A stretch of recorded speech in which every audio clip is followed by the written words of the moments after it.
আমি একটা বাসায় কাজের মহিলা হিসেবে কাজ করতাম। আমার বয়স 20 বছর। আমি দেখতে সুন্দরী ছিলাম। আমি যে বাড়িতে কাজ করতাম সে বাড়িতে একটা ছেলে ছিল। তার নাম স্বপন। সে ইন্টারের পড়ত। একদিন সেই ছেলেটি আমায় কিছু টাকার লোভ দেখিয়ে ঘরে বন্দি করে ফেলে। তারপর আমার সাথে যা ঘটেছিল সেটা শুনলে তোমাদের মাথা ঘুরে যাবে। তাহলে আসল ঘটনাটি বলি। আমাদের বাসার কাজের মহিলা হুট করে একদিন বলল কাজ ছেড়ে দেবে। প্রায় 3.5 বছরের কিছু বেশি সময় ধরে সে আমাদের বাসায় কাজ করছে। তার কাজ ছিল খুবই ভালো, তাকিয়ে থাকার মতো। আমরা তাকে আন্টি ডাকতাম। কাজ ছেড়ে দেওয়ার কারণ হলো সে পরিবারসহ ঢাকা শহর ছেড়ে নিজের দেশের বাড়ি কিশোরগঞ্জ চলে যাবে। হুট করে নতুন কাজে মহিলা কোথায় পাবে এ নিয়ে আম্মু খুব টেনশনে পড়ে গেল। কারণ এখন 80% মহিলারাই গার্মেন্টসে চাকরি করছে। বাসা বাড়ির কাজের চেয়ে গার্মেন্টসের কাজে তাদের আয় বেশি হয়। আম্মু টেনশন শুনে কাজের আন্টি বলল সে নিজেই তার পরিচিত একজনকে জোগাড় করে দেবে। আম্মু কিছুটা নিশ্চিন্ত হলেও পুরোপুরি ভরসা করতে পারল না। সবার কাজ তো আর পরিপাটি নয়। তাই আন্টিকে বলল তিনি কাজ ছাড়ার আগে যেন একদিন সেই মেয়েকে নিয়ে আসেন। একদিন কাজ করে দেখতে হবে।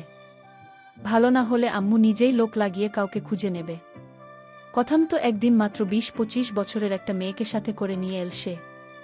মেয়েটাকে দেখে আমরা অবাক হলাম। দেখতে যেমন সুন্দর, পরনের পোশাকও তেমনি পরিচ্ছন্ন। এই মেয়ে বাসার কাজ করবে ভাবতে আমরা আশ্চর্য বোধ করছিলাম। কাজের আংটির পরিবর্তে সেদিন কাজ করল মেয়েটা। আন্টি এবং আম্মু মিলে দিক নির্দেশনা দিচ্ছিল। কাজ শেষে তাদেরকে চা বিস্কুট দেওয়া হলো। খেতে খেতে মেয়েটাকে পরিচয় করিয়ে দিচ্ছিল আন্টি। সে বলল তারা যেখানে থাকে সেখানে এই মেয়েটা তার একমাত্র ছেলের সন্তানকে নিয়ে ভাড়া এসেছে। নতুন এসেছে এলাকায়। এসে সবার কাছে অনুরোধ করেছি, কেউ কোনো কাজ জোগাড় করে দিতে পারলে উপকার হবে। মেয়েটির স্বামী আছে, কিন্তু তার স্বামী তার সাথে প্রতিদিন জমা করে। তাই সে চলে এসেছে। তাই সে রাগ করে এখানে এসে নতুন ভাড়া নিয়েছে। আর 2টা বাসা বাড়ির কাজ করছে বর্তমান। আগে কখনো করেনি। 1 তারিখের আগে থেকেই মেয়েটি নিয়মিত কাজে আসতে লাগল। একদিন দেখলাম কাপড় ধরছে আর ফুপিয়ে কাঁদছে সে। আমরা নানান রকম প্রশ্ন করার পরও সে কিছুই বলেনি। এরপর থেকে প্রায়ই দেখতাম সে কাছে। আমরা অনেকবার জিজ্ঞেস করার পর কিছু জানতে না পেরে একসময় জিজ্ঞেস করা বন্ধ করে দিলাম। একদিন সে তার ছেলেকে নিয়ে এলো। প্রথমবার ছেলেকে এনে সে অনেক সংকোচ বোধ করতে লাগল। আমরা তাকে সহজ হতে ভরসা দিলাম। যেহেতু বাচ্চাটা ছোট সেতু মাঝে মধ্যে আনতে পারি। শুনলাম প্রতিদিন ছেলেটাকে ঘরে একা তালা মেরে চলে আসে। আশেপাশে মেয়েটার কোনো আত্মীয় বা পরিচিত নেই। দেশের বাড়ি বরিশাল। এরপর থেকে ছেলেটাকে প্রায় নিয়ে আসত। আমরা তাকে সব সময় এটা সেটা খেতে দিতাম। বাচ্চাটা ভয়ে নিতে না চাইলে তার মায়ের কথাই নিত। খুবই শান্ত বাচ্চা ছিল। একদিন মেয়েটা বাচ্চাকে কোলে নিয়ে এসে আমাদের রান্নাঘরে বসল। আমি রান্না করছিল। আমি আম্মুকে সাহায্য করছিলাম। সে বসার পর কান্নার বেগ বেড়ে উচ্চস্বরে পৌঁছে গেল। আমরা জিজ্ঞেস করার পর সে সবকিছু আমাদেরকে বিস্তারিত বলল। কোনোভাবে আমাদের কাছে সাহায্য চাইল। মেয়েটা যা যা বলল তার মতো করেই সবকিছু বর্ণনা করলাম। আমি বাবা মায়ের একমাত্র মেয়ে ছিলাম।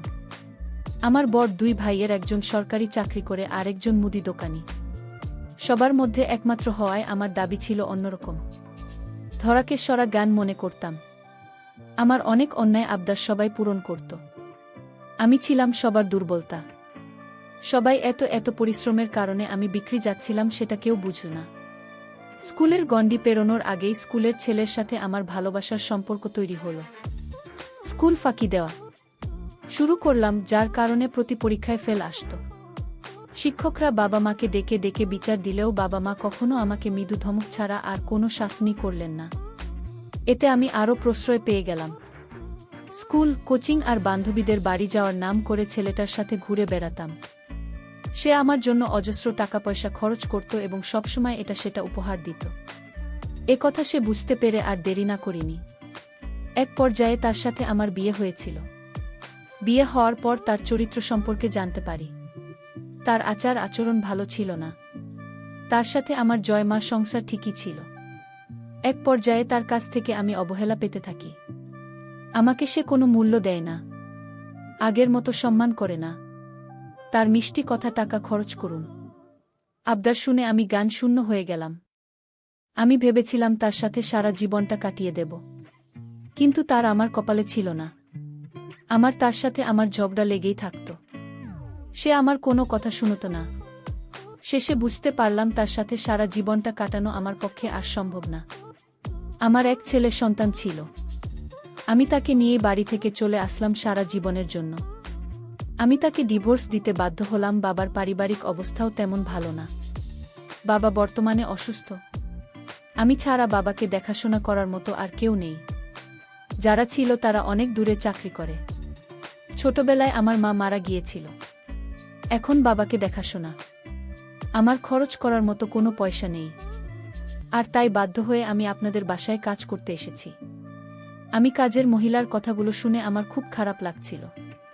এই মেয়েটিকে এভাবে ফাঁকি দিতে পারল? এত সুন্দর একজন মহিলা। তার কথায় বুঝলাম আসলে সে একজন শান্ত নীরব প্রকৃতির লোক। আর এই মহিলাকে সে এভাবে থাকতে পারল। যাই হোক, কাজের মহিলাটি আমাদের বাসায় সকাল 6টায় আসে আর রাত 8টায় চলে যায়। আমি স্বপন, আমার বয়স 22। আমি এবার ইন্টারে পড়ি। কাজের মহিলাটি আমাকে সময়মত চা বানিয়ে দেয়। কাপড় চোপড় ধুয়ে খাওয়া দাওয়া সব কাজ করে এই মহিলাটির এই কষ্ট দেখে আমার খুব মজা হতো। তার ছোট ছেলেটিকে নিয়ে আমাদের বাসার সকল কাজ করত।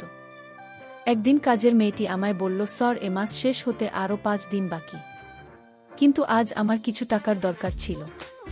কারণ বাবা খুবই অসুস্থ। বাবার জন্য আজ ওষুধ কেনার মতো কোনো পয়সা নেই।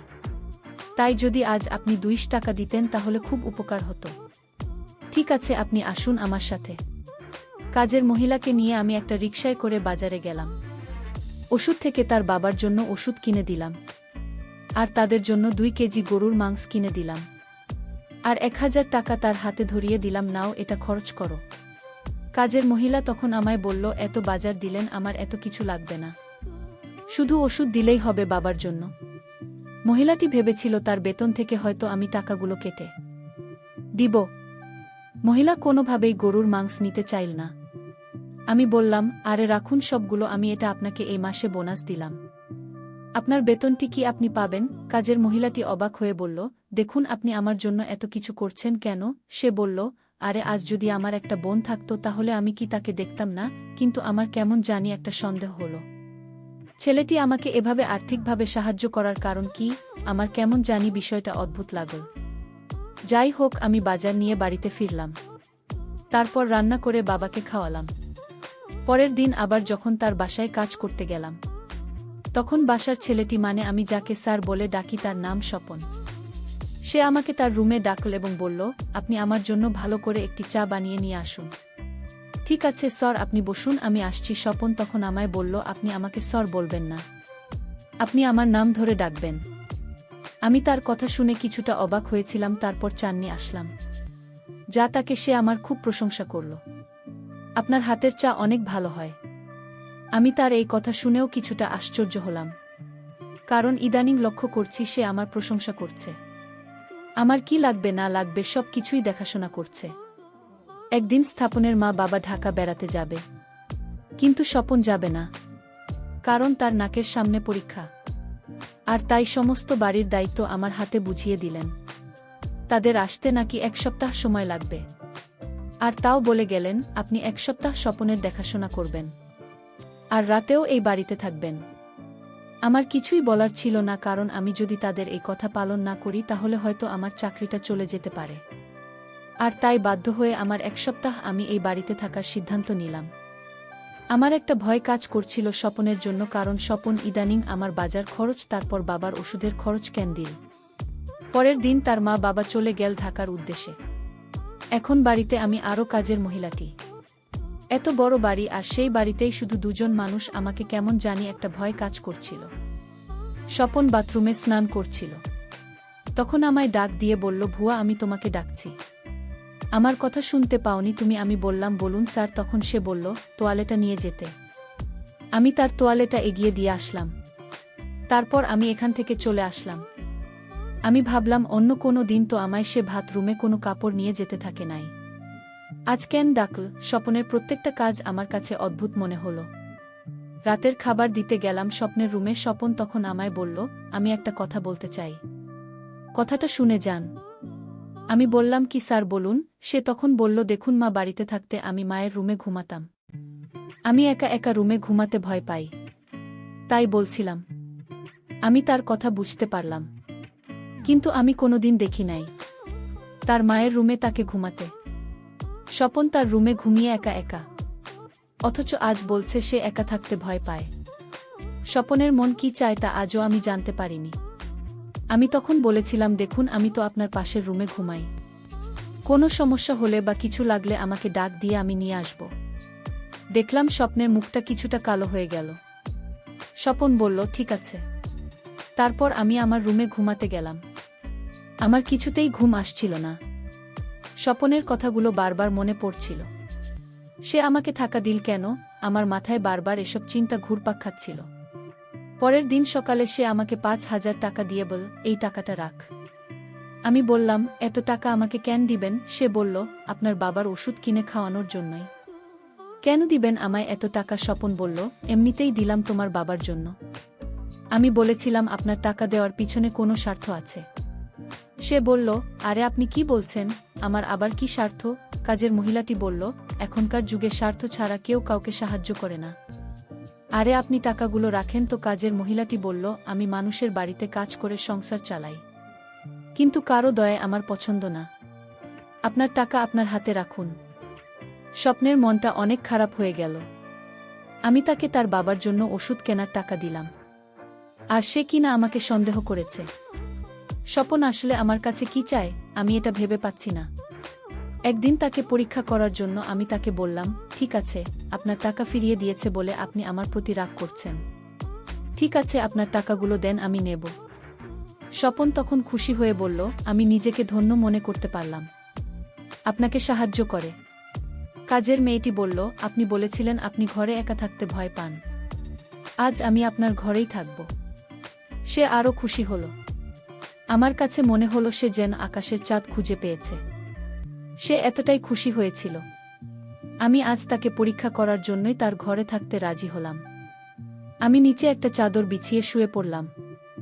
স্বপন তখন বলল, আরে আপনি নিচে শুয়ে আছেন কেন? কাট আসুন। সে বলল, না, আমি কাজের মানুষ, আমাকে নিচেই মানায়, আমি নিচে থেকে আমার অভ্যাস আছে। আমি তারে এত করে বললাম, সে আমার কোনো কথাই শুনল না, নিচে শুয়ে পড়ল।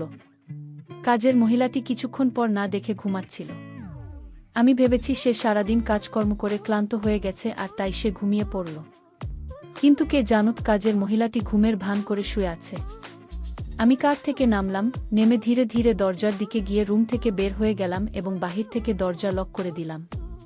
তারপর এদিকে কাজের মহিলাটি বুঝতে পারল স্বপন রুম থেকে বের হয়ে গেছে, আর তাই সে বিছানা থেকে উঠে দরজার কাছে গিয়ে বলল, আপনি আমায় এভাবে ঘরে বন্দি করছেন কেন? একটু পরে জানতে পারবেন। হঠাৎ দেখলাম একটা দাড়িওয়ালা, মাথায় টুপি পরা, মনে হয় কোনো ধার্মিক লোক। স্বপন বলল, দেখুন তো ওনাকে চেনেন কিনা। আমি তাকে ভালো করে লক্ষ্য করলাম, সে আর কেউ না। আমি যাকে ডিভোর্স দিয়েছিলাম সে, মানে আমার সাবেক স্বামী। আমি বললাম, উনি এখানে আসলেন কেন? স্বপন তখন বলল, দেখুন ও আমার বন্ধু ছিল, আগে খারাপ ছিল, এখন সে ভালো হয়ে গেছে, ভুল বুঝতে পেরেছে, আর তাই আপনার কাছে ক্ষমা চাইতে এসেছে, আর আপনার ছেলেকে একবার দেখতে চেয়েছে। স্বপন বলল, আমার কোনো বোন নেই, তাই এই বাসায় আসার পর আপনার কষ্ট দেখে আমার সহ্য হচ্ছিল না। আমি আপনাকে নিজের বোনের মতো মনে করি। এর আগে আপনাকে আমি বাজার খরচ দিয়েছিলাম, সেটা আমার টাকা ছিল না। আমার বন্ধু আমার পা ধরে বলল, তোর বাসায় আমার স্ত্রী কাজ করে, এটা দিয়ে কি আর সংসার চলে? আর তাই সে আমাকে টাকা দিয়েছিল যেন টাকাগুলো আপনাকে দেয়। আর তাই আমি আপনার স্বামীকে খুঁজে বের করি এবং পরে জানতে পারি সে আমার ক্লাসমেট, আমার বন্ধু। আপনি তাকে ডিভোর্স দেওয়ার পর থেকে সে অসুস্থ হয়ে পড়ে, আর সে বুঝতে পারে যে কাউকে কষ্ট দিলে আল্লাহ তাকে ছাড়েন না।